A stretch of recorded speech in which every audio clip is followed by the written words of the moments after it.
네, 우리 같이 말씀 보겠는데요. 오늘 우리가 함께 볼 말씀은 갈라디아서 5장 1절에서 18절까지 말씀입니다. 5장 1절에서 18절까지 말씀 한번 찾으시고 제가 봉독해 드리도록 하겠습니다. 5장 1절입니다. 그리스도께서 우리를 자유롭게 하려고 자유를 주셨으니 그러므로 굳건하게 서서 다시는 종의 멍에를 매지 말라. 보라 나 바울은 너희에게 말하노니 너희가 만일 할례를 받으면 그리스도께서 너희에게 아무 유익이 없으리라. 내가 할례를 받는 각 사람에게 다시 증언하노니 그는 율법 전체를 행할 의무를 가진 자라. 율법 안에서 의롭다 함을 얻으려 하는 너희는 그리스도에게서 끊어지고 은혜에서 떨어진 자로다. 우리가 성령으로 믿음을 따라 의의 소망을 기다리노니 그리스도 예수 안에서는 할례나 무할례나 효력이 없으되 사랑으로서 역사하는 믿음뿐이니라. 너희가 다름질을 잘 하더니 누가 너희를 막아 진리를 순종하지 못하게 하더냐. 그 권면은 너희를 부르신 이에게서 난 것이 아니니라. 적은 누룩이 온 덩이에 퍼지느니라. 나는 너희가 아무 다른 마음을 품지 아니할 줄을 주 안에서 확신하노라. 그러나 너희를 요동하게 하는 자는 누구든지 심판을 받으리라. 형제들아, 내가 지금까지 할례를 전한다면 어찌하여 지금까지 박해를 받으리요? 그리하였으면 십자가의 걸림돌이 제거되었으리니 너희를 어지럽게 하는 자들은 스스로 베어 버리기를 원하노라. 형제들아, 너희가 자유를 위하여 부르심을 입었으나 그러나 그 자유로 육체의 기회를 삼지 말고 오직 사랑으로 서로 종노릇하라. 온 율법은 내 이웃 사랑하기를 내 자신같이 하라 하신 한 말씀에서 이루어졌나니 만일 서로 물고 먹으면 피차 멸망할까 조심하라. 내가 이르노니 너희는 성령을 따라 행하라. 그리하면 육체의 욕심을 이루지 아니하리라. 육체의 소욕은 성령을 거스르고 성령은 육체를 거스르나니 이 둘이 서로 대적함으로 너희가 원하는 것을 하지 못하게 하려 함이니라. 너희가 만일 성령의 인도하시는 바가 되면 율법 아래에 있지 아니하리라. 아멘. 네, 오늘 줌으로 이렇게 예배 드리게 됐는데요. 저는 교회도 아니고 집도 아니고 어, 여기 을지로에 있는 한 비즈니스 호텔에 있습니다. 어, 어, 제가 이제 확진자랑 식사를 같이 해서 격리되어 있고요. 그래서 부득이 저희 멀리서 같이 말씀 전하는데 아무튼 온라인이고 현장감들이 떨어질 수도 있지만 그래도 성령께서 우리를 하나로 묶어주시는 귀한 은혜가 있기를 원합니다. 우리가 지난주에 갈라디아서 4장 20절까지 우리가 살폈습니다. 그리고 4장 21절에서 31절까지는 우리가 안 읽었는데요. 아주 간단하게 설명을 드리면 4장 21절에서 31절까지는 두 언약에 대해서 비유적으로 말합니다. 특별히 두 언약을 사라와 하갈로 대조하여서 비유적으로 설명하는데요. 사라는 우리가 잘 알고 있는 것처럼 아브라함의 아내, 열국의 어머니라는 별명을 지닌 여인이었고요. 하갈은 바로 이 사라의 여종이었습니다. 그래서 이 갈라디아서에서는 사라는 자유 있는 여자라고 말하지만 하갈은 종이다라고 말합니다. 그리고 이 자유 있는 여자 사라에게서 난 자유자의 아들은 이삭이고 여종의 아들은 이스마엘인데 이 여종의 아들이 여종의 아들인 이스마엘이 자유자의 아들인 이삭을 박해했던 것처럼 오늘날도 육체를 따라 난 사람들 마치 여종의 아들인 이스마엘과 같이 육체에 따라 난 사람들은 바로 성령을 따라 난 사람들 즉 그리스도인들을 박해한다라고 이렇게 말합니다. 즉 율법 아래 종된 자들이 그리스도로 자유 얻은 자들을 박해하는 것이 이전 이스마엘과 이삭과 관계와 같다라고 이렇게 이야기를 하죠. 그렇기에 우리가 이런 반대와 적대, 박해를 받는 것은 우리가 자유자라는 증거이기도 한 것이다라고 말합니다. 그리고 나서 이제 5장 1절로 가면서 이렇게 권면을 하는데요. 그리스도께서 우리를 자유롭게 하려고 자유를 주셨으니 그러므로 굳건하게 서서 다시는 종의 몽에를 매지 말라라고 권면을 하면서 이제 삶에 대한 이야기를 하게 됩니다. 자, 이 권면은 3장, 4장, 즉 3장부터 시작해서 4장 끝부분까지 했던 그리스도 이 이신칭의 복음에 대한 긴 논증에 대한 결론적인 종합입니다. 즉 그리스도께서 십자가에 달려서 우리 대신 저주받은 바 되시고 죽으신 이유는 뭐냐? 우리의 죄의 문제를 해결하시고 자기 의로 구원을 얻으려는 헛된 모든 시도를 그치게 하시고 율법에 종된 상태에서 우리를 해방시켜서 온전한 자유인이 되게 하시기 위해서 그리스도께서 십자가에서 저주의 죽음을 죽으셨다라고 이렇게 말합니다. 그리고 그 결과가 뭐냐면 우리가 자유인이 되었다라는 거죠. 그리스도께서 우리를 자유롭게 하려고 자유를 주셨다라고 이렇게 말하면서 그 모든 이야기를 정리를 합니다. 그래서 우리가 자유인이 되었다라는 것은 구원의 한 측면을 얘기를 하는 거예요. 그죠? 우리가 구원받았다라는 말을 하고 있는 건데 그런데 그것을 자유랑 연결시켜서 조금 더 독특하고 스페셜하게 어떤 구원의 차원들을 이렇게 설명을 해 주려고 하고 있는 것 같습니다. 자, 그래서 이 5장 1절에서는 이 6장 10절까지 계속해서 삶에 대한 이야기를 하게 되는데요. 이 삶에 대한 이야기를 하기 직전에 선포한 것이 뭐냐면 그리스도께서 우리를 자유롭게 하시려고 자유를 주셨다라는 거예요. 우리가 구원받았다. 참된 자유자가 되었다라는 이야기를 하는 거죠. 그래서 우리가 5장 1절을 딱 읽는 순간 사실은 우리 안에 엄청난 감동과 감격이 있어야 된다라는 겁니다. 이것이 얼마나 위대한 복이고 엄청난 은혜인지 감격 가운데 받아야 되는 것이 바로 이 5장 1절의 첫 부분이라고 말할 수가 있는 거죠. 우리는 신앙생활을 해온다라고 하면서 예수 안에서 우리에게 일어난 일들을 너무나도 가볍게 여기거나 무감각하게 대할 때가 되게 많습니다. 마치 내가 예수 처음 믿을 때 예수님이 나에게 큰 은혜를 주셨을 때 그 감동은 기억이 나지만 그러나 시간이 한참 지나서 더 이상 그때 나를 사로잡았던 은혜가 나한테 은혜가 되지 않는다라는 거예요. 그게 뭐냐면 예수를 통하여서 구원받은 처음에 그 감격이 우리한테 다 사라져 버렸다라는 거죠. 그죠? 그래서 우리가 예수 안에서 우리에게 가져다 주신 복이 얼마나 위대하고 엄청났는지 예전에는 찬양하고 감격하고 알았었는데 시간이 지나면 지날수록 점점 무디어지고 무감각해지고 불경건하게 대할 때가 있다라는 거예요. 읽어도 감동이 없어요. 들어도 감격이 없습니다. 이거는 마치 우리에게 재앙과 같은 거라고 말할 수 있어요. 복음 진리를 듣는데 복음 진리 안에서 이 진리가 가지고 있는 아름다움도 보배로움도 전혀 보지 못하고 복음 진리 안에서의 하나님의 은혜와 사랑도 전혀 느끼지 못하고 그냥 그렇게 살아가고 힘들거나 무디거나 그렇게만 살아간다면 이것은 우리가 얼마나 무지하고 무디며 불경건한지를 드러내는 단적인 우리의 상태를 보여주는 것일 수밖에 없다라는 것입니다. 사랑하는 여러분, 오늘 우리의 상태는 어떻습니까? 그리스도께서 우리를 자유롭게 하려고 우리에게 목숨으로 자유를 주셨다라고 이렇게 선언하는 이 진리의 복음 말씀이 읽고 들리고 또 그리고 함께 묵상하는데 감동이 있습니까? 감격이 있습니까? 아니면 무디어졌고 무지합니까? 우리는 이 진리 앞에서 좀 정직하게 진지하게 진리를 대하는 우리의 자세와 태도를 좀 살펴봐야 되고 또 확인해 봐야 될 것 같아요. 그래서 우리는 좀 새겨 넣었으면 좋겠습니다. 예수께서 우리에게 자유를 주셨다. 어떻게 자유를 주셨나?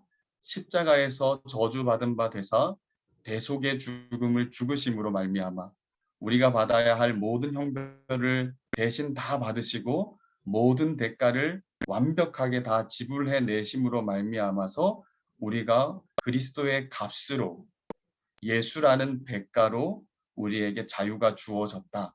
그래서 우리는 자유자다라는 이 우리가 어떻게 자유자가 되었고 그 복이 지금 우리에게 어떻게 왔는지 한시도 잊어버리지 않게 우리 존재의 중심부에 좀 새겨놓고 이 사실, 이 위대한 복이 매 순간 우리한테 누려질 수 있도록 그리고 감격하고 정말 우리 속에서는 이것을 읽을 때 우리의 목소리는 차분하다 할지라도 우리 안의 감정은 한없이 동요되는 그런 복들을 누려갈 수 있는 저와 여러분들이 되었으면 좋겠습니다. 어, 바울은 이 5장부터 이렇게 시작하면서 이제 그리스도인의 삶에 대해서 권면을 합니다. 그래서 삶에 대한 이야기를 이제 시작하는데요. 시작하는 첫 부분이 우리가 자유자다라는 거예요. 자유자다. 즉 삶에 대한 이야기에 앞서서 우리의 정체성이 무엇인가, 우리는 누구인가, 우리는 무엇에서부터 시작하는가라는 것들을 어, 짚어주고 있는 것 같습니다. 존재가 삶에 항상 앞서요. 그죠? 삶이라는 주제는 늘 존재라는 주제에 이어서 오는 것이지 존재 이전에 삶이 먼저 있지 않다라는 겁니다. 그래서 우리가 우리의 삶을 풀어내는 방식도 항상 우리의 존재와 우리의 정체성을 확인하면서 분명히 해야 돼요. 우리의 정체성을 확인하지 않고 뭔가 열심히 살다 보면 거기서 오는 패배감이나 좌절감들은 우리를 한없이 낙담시키고 좌절시킬 때가 되게 많을 거예요. 그런데 어떤 낭패와 좌절감이 있다 하더라도 우리가 누구인지를 끊임없이 기억해내고 또한 찾아내고 확인하고 그리고 그것을 붙잡고 간다 그러면 삶의 실패와 성공도 우리를 교만하게도 우리를 좌절하게도 하지 못하며 우리를 꾸준하게 한 번의 승리에 도취되어서 막 이렇게 삶이 또 막 교만해지거나 한 번의 실패에 낙담되어서 한없이 곤두박질 치는 일들은 분명히 없을 거라는 것이죠. 그래서 우리는 우리 자신의 정체성이 무엇인지를 확실하게 좀 알고 붙잡는 것이 필요합니다. 그래서 바울은 시작하면서 우리가 누구인지를 가르쳐 주는데 바로 우리가 그리스도 때문에 자유자가 되었다. 자유를 얻은 몸이다라고 이렇게 이야기를 하고 있는 거예요. 그리고 이 자유자를 향해서 바울은 두 가지의 삶의 권면을 하고 있는데요. 5장 1절과 5장 13절을 한번 볼게요. 먼저 5장 1절을 보십시오. 그리스도께서 우리를 자유롭게 하려고 자유를 주셨으니 그러므로 굳건하게 서서 다시는 종의 몽예를 매지 말라. 5장 13절을 보겠습니다. 형제들아 너희가 자유를 위하여 부르심을 입었으나 그러나 그 자유로 육체의 기회를 삼지 말고 오직 사랑으로 서로 종노릇하라 라고 이렇게 말합니다. 바울은 자유자, 예수 안에서 자유를 얻은 사람이 어떻게 살아야 되는지 율법과 관계에서 두 가지 방식을 제안하고 있어요. 두 가지 방식. 하나는 다시는 종의 멍에를 매지 말라라는 것이고요. 또 하나는 오직 사랑으로 서로 종노릇해야 된다라는 것입니다. 종의 멍에를 매지 말라라는 것은 조금은 소극적인 방법으로 율법의 종이 되지 말라라는 것이고요. 또 오직 사랑으로 서로 종노릇해야 된다라는 것은 좀 더 적극적인 방법으로 참되게 율법을 이루는 삶에 대해서 이야기를 해주고 있습니다. 자, 자유자의 삶의 첫 번째 방식이 뭐냐면 다시는 종의 멍에를 매지 말라라는 것입니다. 종의 멍에를 매지 말라. 자, 종의 멍에를 매지 말라라고 말하기 전에 이렇게 말하죠. 그리스도께서 너희에게 자유를 주셨다. 그러면 무엇으로부터의 자유이며 어디에서 자유롭다라는 것인가에 우리가 좀 규명을 해야 됩니다. 문맥을 살핀다면 율법으로부터의 자유입니다. 율법의 구속에서부터의 자유라고 말할 수 있어요. 그죠? 그래서 이것은 3장과 4장의 이신칭의 논쟁에 대한 랩법이라고 볼 수 있어요. 이제 마무리하는 거죠. 그죠? 할례와 율법이 구원을 이루게 하는 것이 아니다. 오직 예수 그리스도를 믿는 믿음이 의롭다함을 얻게 하는 것이다. 그래서 구원 얻는데 할례와 율법은 도움이 되는 것이 아니라 도리어 걸림돌이다. 소용이 없는 것이다. 라는 거죠. 죄인은 율법으로 의롭게 될 수 없는 것이 너무도 자명하기 때문에 율법은 죄인이 구원받도록 도움을 주는 것이 아니라 어떻게 그 자기 의를 쌓아서 이렇게 구원받도록 도움을 주는 것이 아니라 그것을 할 수 없기 때문에 정죄하고 사람들을 심판 아래 있게 할 뿐이다라고 이렇게 말합니다.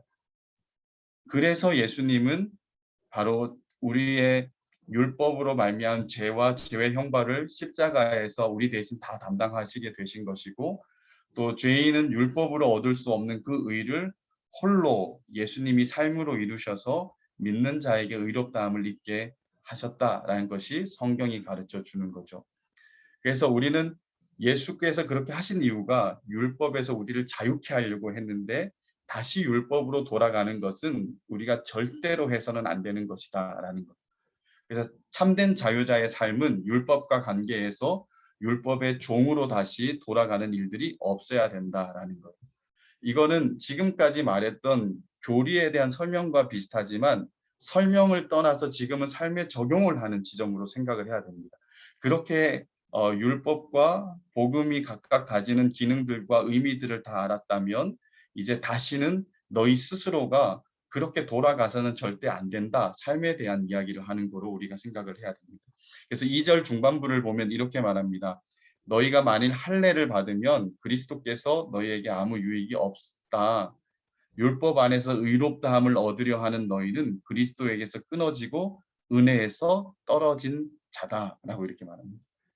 자, 구원을 할례와 율법에 기대는 것은 그리스도에게서 끊어지고 은혜에서 떨어지는 것과 같다. 그래서 그리스도가 결국 아무런 유익이 없게 하는 것과 같다.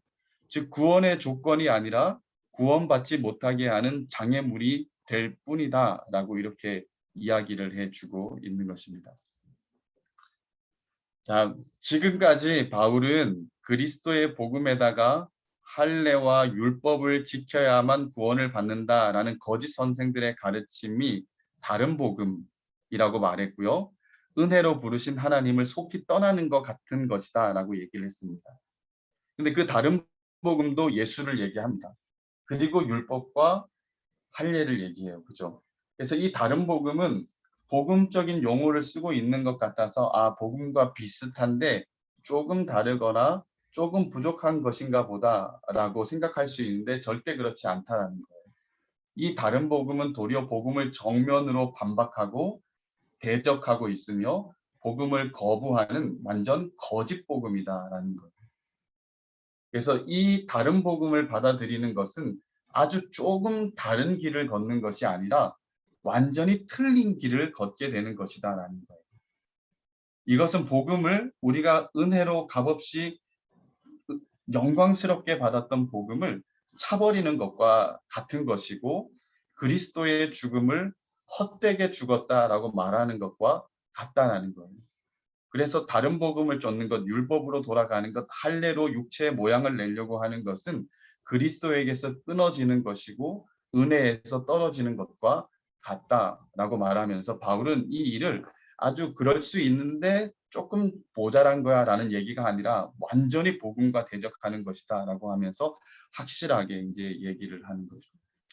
그래서 이제까지 논증했듯이 참된 자유를 얻은 그리스도인 너희는 절대로 율법과 할례로 돌아가서 다시는 종의 명예를 메어서는 안 된다라고 확실하게 못을 받고 넘어가는 겁니다. 이게 자유를 얻은 사람의 첫 번째 삶의 방식이라는 거예요.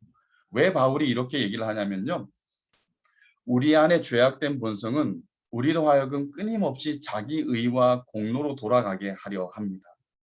자기 공로가 조금이라도 없으면 불안해하고 자기 공로가 조금이라도 있으면 그거 하나 오히려 붙잡으려고 예수보다도 그거 붙잡으려고 하는 것이 우리의 본성이기 때문에 이런 거짓 가르침이 들려질 때 우리의 본성과 맞기 때문에 우리는 금세 혹하고 빠지게 되는 일이 생기게 된다라는 거예요.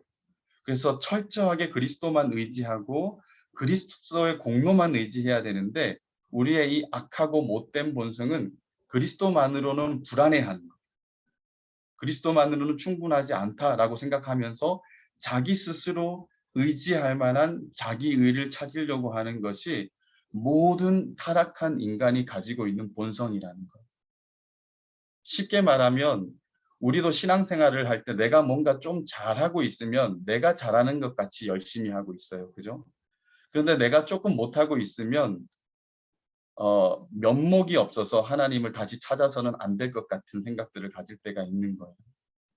그죠? 지금 코로나 때문에 너무 예배를 등한시하는 사람들이 많아졌어요. 그죠? 일단은 숫자적으로 봤을 때 그래요. 그죠?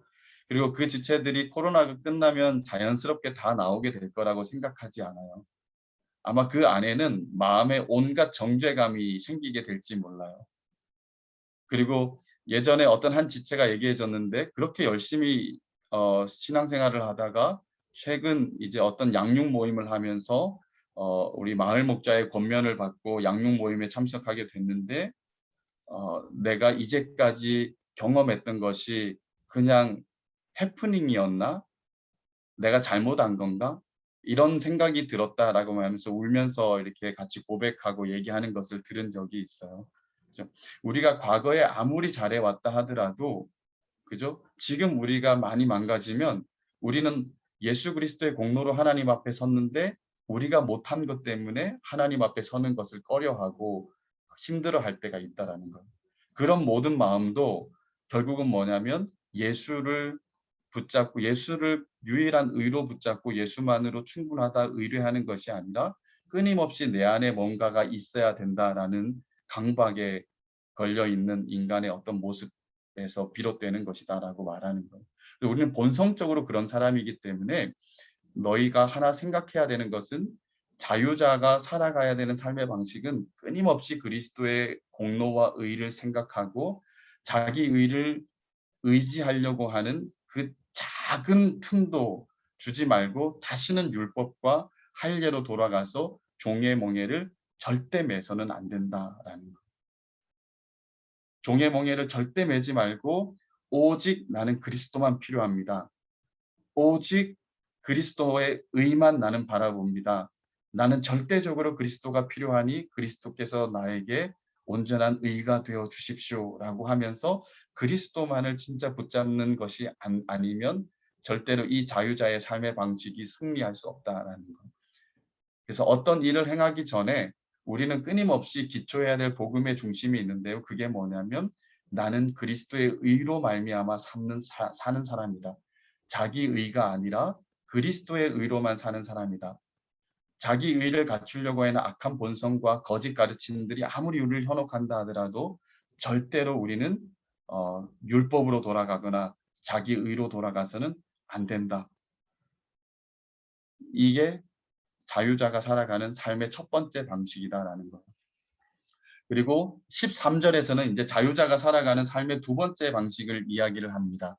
되게 재미있는데요. 약간 언어적인 유희가 있는 것 같아요. 근데 단순히 언어적인 유희가 아니라 실질적인 측면이고 차원이라고 생각이 되는데요. 절대로 종의 멍에를 매지 말라라고 바울이 얘기했는데 또 하나의 삶의 방식은 서로 종노릇 해라라는 거. 종의 멍에는 매지 말되 종노릇 하라라는 거. 즉 할례와 율법을 구원의 조건처럼 생각하고 종노릇하는 것은 절대 안 된다. 그리고 이것은 절대로 율법을 이룰 수 있는 삶이 아니다. 그러나 진짜 그리스도의 자유를 받은 사람들은 뭐를 해야 되냐면 자기의 자유를 육체의 기회로 삼지 않고 서로 섬기기 위해서 사랑으로 종노릇해야 된다라고 말합니다. 그리스도의 의만 믿는다라는 것은 율법을 폐기하라는 말이 아니에요. 그죠? 그래서 율법과 그리스도인의 관계가 어떠한지를 얘기해 주는 거예요. 예수님이 왜 오셨는가라는 데에 예수님께서 마태복음 5장 17절 즉 산상설교에서 이런 이야기를 합니다. 내가 율법이나 선지자를 폐하러 온 줄로 생각하지 말아라. 폐하러 온 것이 아니요 완전하게 하려 함이라. 진실로 너희에게 이르노니 천지가 없어지기 전에는 율법의 1.1획도 결코 없어지지 아니하고 다 이루리라. 예수님은 율법을 폐하는 것이 아니라 완전하게 하시고 1.1획도 없어지지 않고 다 이루시기 위해서 오셨다라고 이렇게 말해요. 그래서 이 예수님의 말씀을 기억하는 우리들은 이 자유자인 성도는 율법에 대해서 두 가지 자세를 취해야 됩니다. 이게 곧 성도의 삶의 방식인 거예요. 하나는 뭡니까? 절대 율법의 노예가 돼서는 안 된다라는 거예요. 왜? 우리는 율법이 아닌 예수로 구원받았기 때문에 율법에 종속되어서는 안 된다라는 거예요.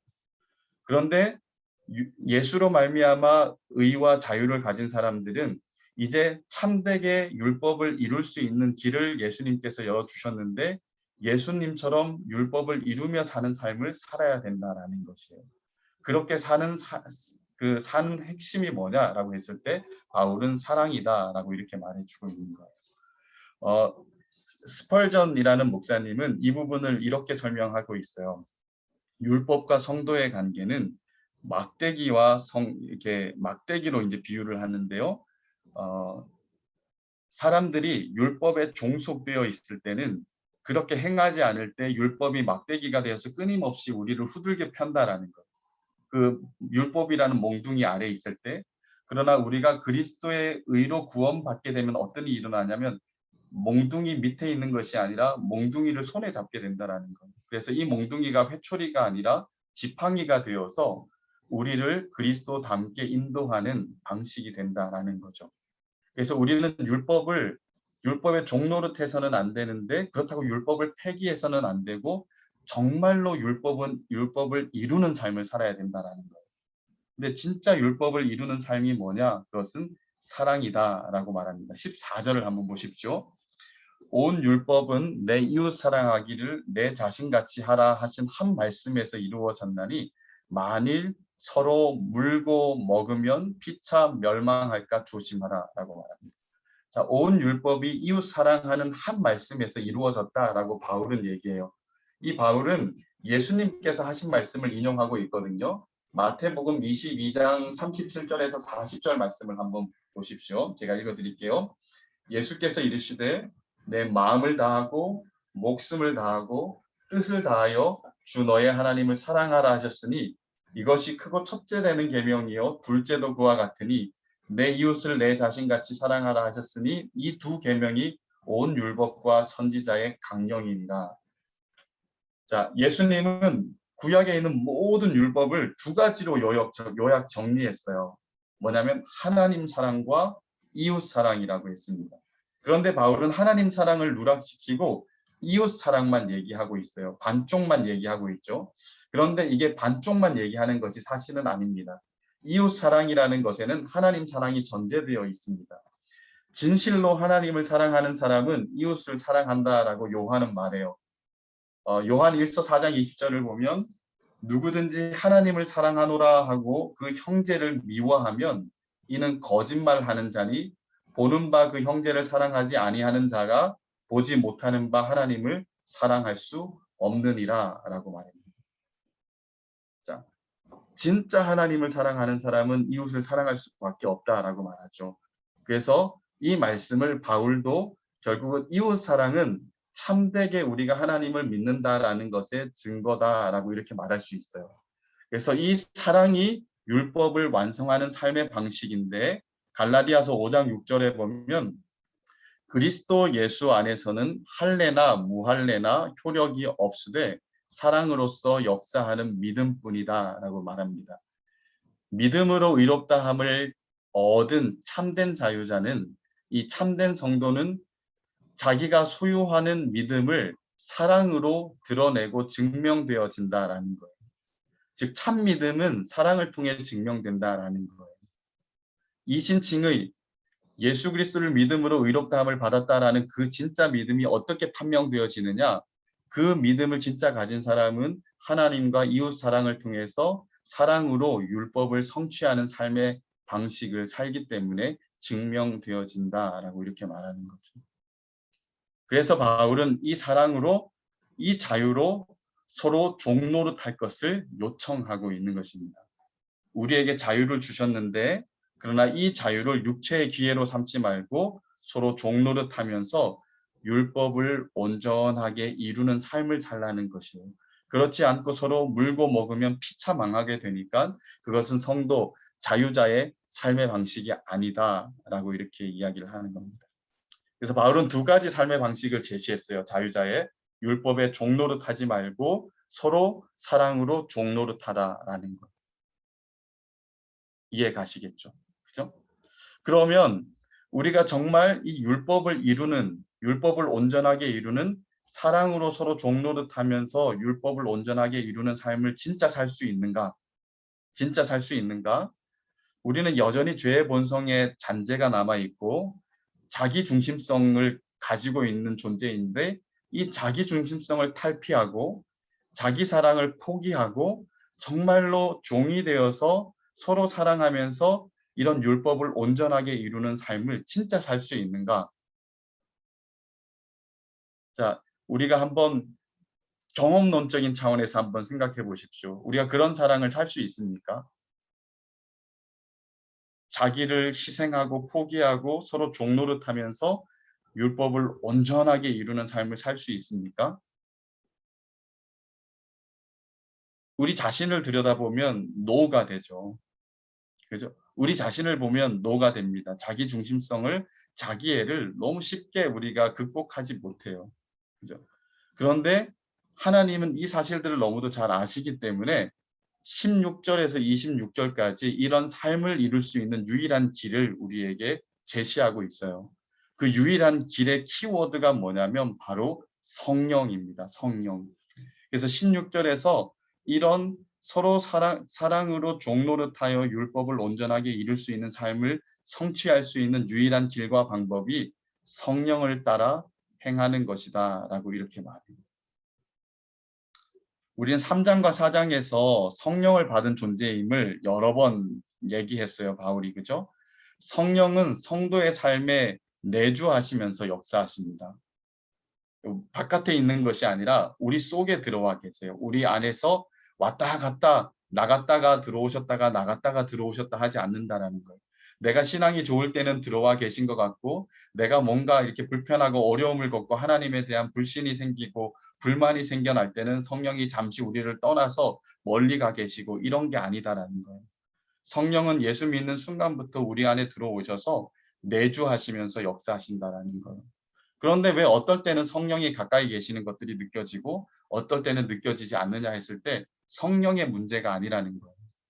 성령의 문제가 아니라 우리 개인의 상태가 문제라는 거죠.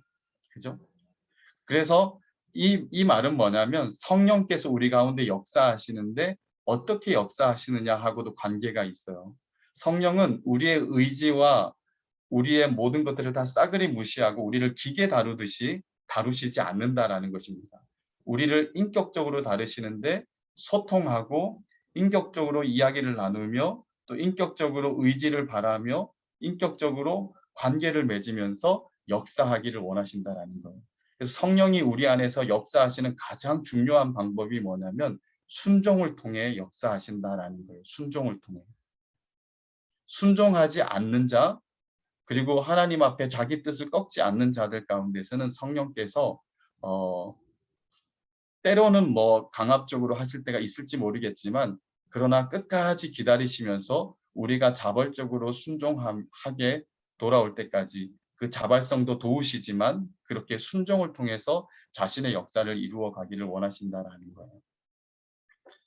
그래서 성령을 따라 행하는 것이 바로 우리가 이 서로 사랑으로 종노릇하며 율법을 온전하게 이룰 수 있는 방법이라는 겁니다. 그리고 16절 이하에서는 그러면 그런 율법을 온전하게 이루는 삶이 어떻게 일어나는가라는 것을 얘기해 주고 있는 거예요. 그래서 바울은 우리 안에 싸움이 있다라고 말해 주거든요. 우리 안에 싸움이 있다라는 거예요. 서로 사랑으로 종노릇하는 것은 우리 바깥으로 뭔가를 표출해내는 것처럼 보이지만 그런데 그 바깥으로 표출되어지는 사랑 전에 우리 안에 싸움이 있다라는 겁니다. 어떤 싸움입니까? 육체의 소욕과 성령 간의 싸움이라는 것. 육체의 소욕은 성령을 거스르고 대적하고 성령은 육체의 소욕을 대적한다라는 것. 이것을 바울은 로마서 7장에서 이렇게 묘사하고 있습니다. 제가 한번 읽어드릴게요. 7장 21절에서 24절 말씀인데 그러므로 내가 한 법을 깨달았노니 곧 선을 행하기 원하는 나에게 악이 함께 있는 것이로다. 내 속 사람으로는 하나님의 법을 즐거워하되 내 지체 속에서 한 다른 법이 내 마음의 법과 싸워 내 지체 속에 있는 죄의 법으로 나를 사로잡는 것을 보는도다. 오호라 나는 곤고한 사람이로다. 이 사망의 몸에서 누가 나를 건져내랴. 사랑으로 율법을 이루는 싸움은 사실 우리 안에서 일어나는 싸움이라는 거예요. 여전히 죄의 본성을 가지고 자기 사랑, 자기애, 자기 중심적인 사고와 삶을 살기를 원하는 강력한 습성을 가진 이 육체의 욕심을 가진 우리가 하나님의 구원으로 인하여서 하나님의 법을 깨닫게 되고 선을 행하기 원하는 그 성령께서 주시는 거룩한 욕심과 우리의 본성과 끊임없이 싸우는 것이 우리 안에 있는 것이 지금 성도의 현 상태라고 이렇게 얘기를 하는 거예요. 그리고 이 싸움을 성령이 대신해 준다라는 것이 아닙니다. 이 싸움을 성령이 니들은 아무것도 하지 말고 그냥 안에 들어가서 자, 내가 알아서 다 해놓게 하면서 아무것도 안 하고 성령께서 다 하신다라는 얘기가 절대 아니에요. 이 싸움은 성령이 대신해 주는 싸움이 아닙니다. 성령은 도우셔서 주도적으로 도우시지만 그런데 우리도 그 싸움에 임하기를 바라고 계신 거예요. 그죠?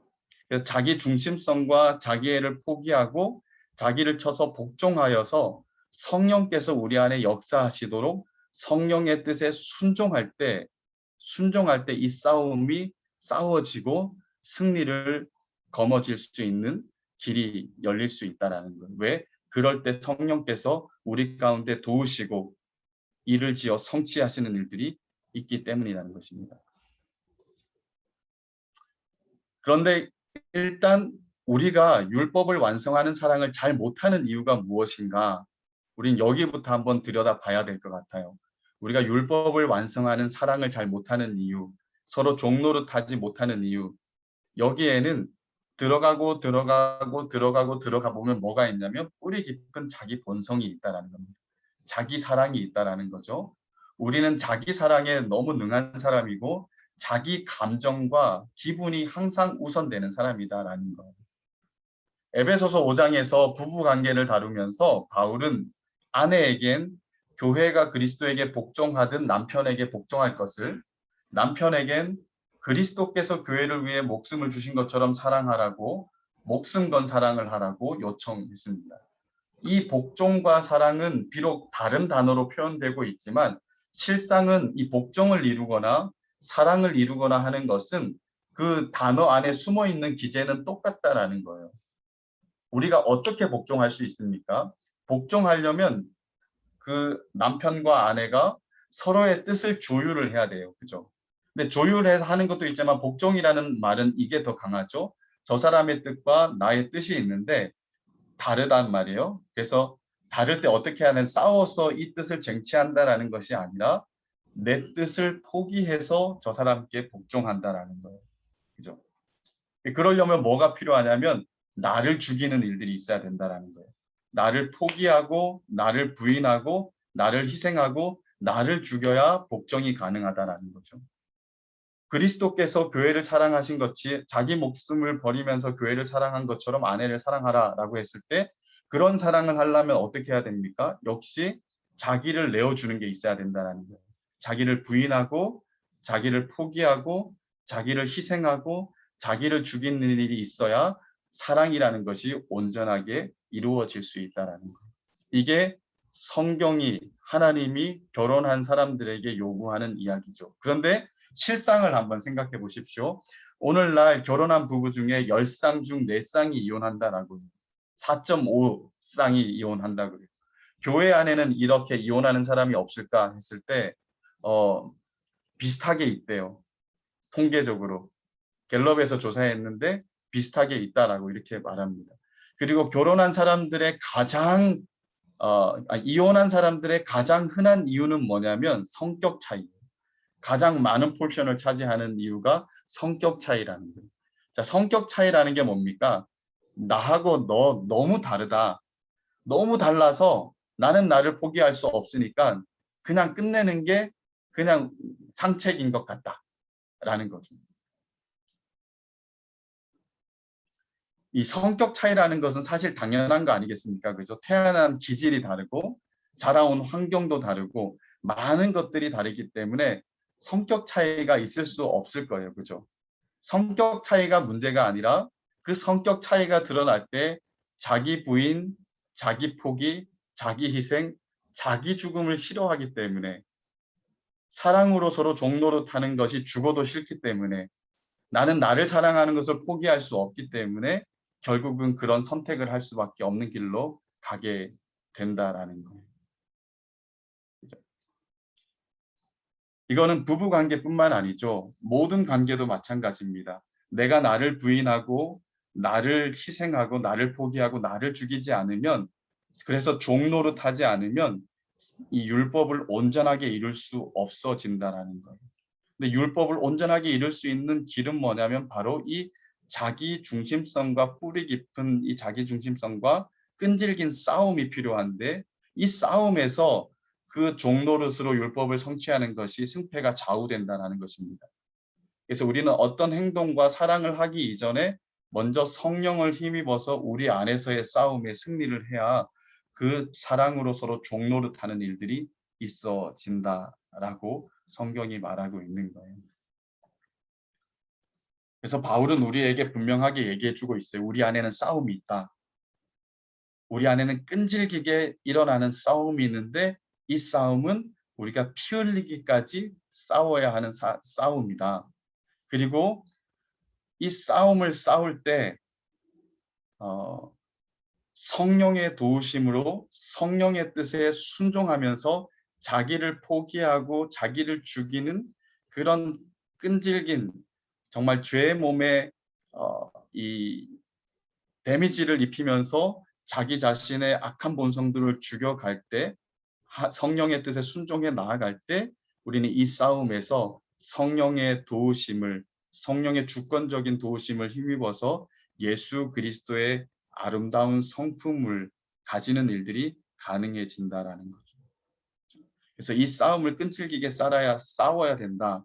자기 중심성과의 싸움, 자기 애와의 싸움, 이것을 일평생 우리가 끈질기게 해야 진짜 자유자의 삶, 율법을 이루는 자유자의 삶이 가능해질 수 있다라고 성경은 우리에게 말하고 있습니다. 그리고 이 일들을 확실하게 돕기 위해서, 확실하게 이루기 위해서 바로 하나님은 우리 심령 가운데 성령을 보내셨다라고 이렇게 말하고 있는 거예요. 사랑하는 여러분, 우리는 자유자가 맞습니까? 더 이상 종의 멍에를 매지 않는, 율법의 종이 되지 않는 삶을 살고 있는 자유자가 맞습니까? 아니면 이 단계도 아직 통과하지 못하고 있습니까? 한번 우리를 들여다보십시오. 종의 멍에를 매지 않는다라는 것은 부정적인 표현입니다. 그죠? 근데 종의 멍에를 매지 않는 것의 더 긍정적이고 적극적인 표현은 뭐냐면 그리스도의 의만 의지한다라는 거예요. 그죠? 우리는 종의 멍에를 매지 않고 오직 그리스도의 의만 바라보고 그리스도의 의만 필요하다라고 말하고 그리스도만 필요하다라고 고백하면서 하나님 앞에 끈질기게 나가야 돼요.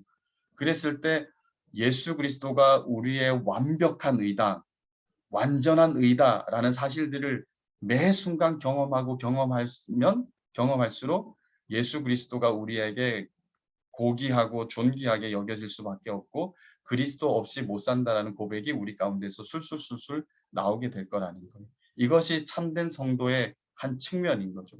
그리고 그리스도께서 우리에게 주신 자유가 분명하다면 이 자유를 육체의 기회가 아니라 서로 사랑으로 종노릇하면서 율법을 온전하게 성취하는 삶을 살아야 된다. 이게 하나님이 우리에게 뜻하시는 거다. 왜 우리를 자유케 하셨느냐? 방종케 하려고 한 것이 아니라 바로 종노릇함으로 율법을 이루게 하기 위해서 그렇게 하셨다. 그래서 이 하나님의 뜻을 우리가 너무도 분명하게 붙잡았으면 좋겠습니다. 해도 되고 하지 않아도 되고 이런 것이 아니라 자유자의 삶의 방식이 바로 이런 거다. 구원받았으면 이렇게 사는 것이 우리에게 마땅한 거다라고 생각하고 그렇게 뛰어들어 가야 된다는 거. 그렇게 뛰어들어 갔을 때 우리는 그 현장에서 뭐를 경험하게 되냐면 그 순종하는 자에게 부어주시는 하나님의 더 큰 은혜, 더 많은 증거, 더 많은 확실한 경험들을 하게 된다는 거예요.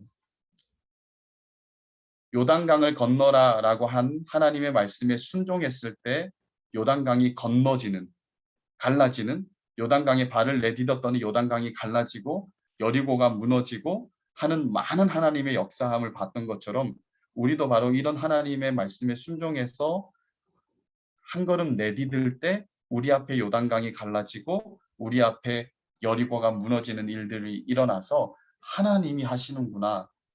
정말 처음부터 끝까지 하나님의 은혜구나라는 것들을 훨씬 더 깊이 확실하게 경험하게 되는 일들이 일어나게 된다는 것입니다. 발을 내딛지 않는 사람에게는 이런 일이 일어나지 않습니다. 여리고를 돌라고 했는데 돌지 않는 사람들에게는 이런 일이 일어날 수가 없다라는 거예요. 우리의 삶이 계속 답보적이거나 뒷걸음질 치는 것은 하나님이 원하시는 더 적극적인 자리, 하나님이 부르시는 더 깊은 자리로 응해서 가지 않기 때문에, 순종해서 가지 않고 그냥 자기에 빠져서 나 중심적인 사고로 그냥 나 편한 생각으로 신앙생활이라고 말하기에는 너무도 부끄럽게 자기를 숭배하는 삶을 살기 때문에 우리에게 다른 일들이 일어나지 않을 수 있다라는 것. 그래서 우리 하나님이 우리를 자유자로 부르신 이유는 자유를 자기의 육체의 기회로 삼지 않고 율법을 온전하게 이룰, 서로 종노릇하여서 율법을 온전하게 이룰, 사랑하는 데 힘쓰라고 하셨던 그 말씀에 순종하여서 종노릇하고 사랑하는 데 우리가 조금 더 헌신되어졌으면 좋겠습니다. 그리고 이 일들을 우리가 확실하게 이루지 못하지만 그렇게 순종하며 나아갈 때 우리 안에서 일어나는 그 끈질긴 싸움 가운데 결국은 성령이 승리하게 하시는 일들을 우리 하나님이 우리로 하여금 경험하게 할 것이고, 우리는 그 경험과 더불어서 진지하게, 아주 진실되게 더 성숙하고 성장하는, 예수님 훨씬 더 많이 닮아가는 성도의 삶을 이루게 될 것입니다.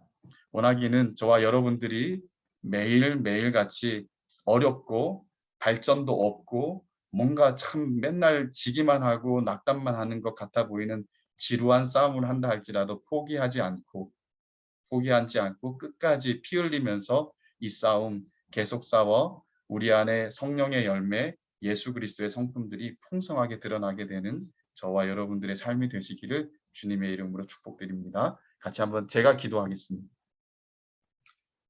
사랑의 하나님, 오늘 또 이 줌으로 우리가 예배를 드리지만 같이 모여서 제한이 있는 가운데 또 하나님을 예배하게 해 주심을 감사를 드립니다. 이 예배가 우리가 구원받은 증거가 되게 해 주십시오. 단순하고 습관적인 종교 생활이 아니라 하나님이 우리를 구원하신 것에 대한 감격을 가지고 우리의 주인 되시며 예배의 목적과 대상이 되신 하나님 앞에 우리의 모든 것들을 바쳐드리며 올려드릴 수 있는 예배가 되게 하여 주시옵소서. 그리고 우리를 자유자로 부르신 하나님의 은혜에 늘 감사할 수 있는 저희들 되게 해주시고, 자유자에게 요청하시는 삶의 방식, 다시는 종의 멍에를 매지 않고, 또한 사랑으로 서로 종노릇하는 이 두 가지의 삶의 방식들을 이룰 수 있도록 주님 도와주십시오. 우리가 이룰 수 있지 않지만 순종하여 하나님 한 발 내디딜 때 우리 안에 내주하시는 성령께서 우리를 어디까지 끌고 가시고 어디까지 이루고 성취하게 하시는지 앞으로 펼쳐질 우리의 삶을 통하여서 좀 많이 경험하고 더 깊은 곳에 가서 하나님을 찬양할 수 있는 저희들이 될 수 있도록 도와주시옵소서. 그리고 끈질기게 우리를 사로잡고 끄집어내려는 죄의 법과 육체의 소욕들, 하나님 우리가 이것들과 싸워 나가기를 원합니다. 자기 중심성과 자기의 정말 자기 사랑에 대한 이 뿌리 깊은 죄의 본성들을 성령을 힘입어서 자기 부인과 자기 포기와 자기 희생과 자기 죽음을 이루면서 하나님 앞에서 또 사람들과 더불어서 살아가기를 원하오니 우리 안에 이 거룩한 욕심을 주시고 그 거룩한 욕심을 이룰 능력을 더하여 주셔서 하루하루 다르게 주님의 형상들을 이루며 살아가는 우리 귀한 청년 이부 지체들 한 영혼 한 영혼 다 될 수 있도록 은혜 베풀어 주시옵소서. 모든 우리의 삶의 모든 주권이 주님께 있음을 고백하고 맡겨드리며 구주 예수 그리스도의 이름으로 기도드립니다. 아멘. 네, 예배 말씀 마쳤고요. 우리 코이노니아 진행하도록 하겠습니다.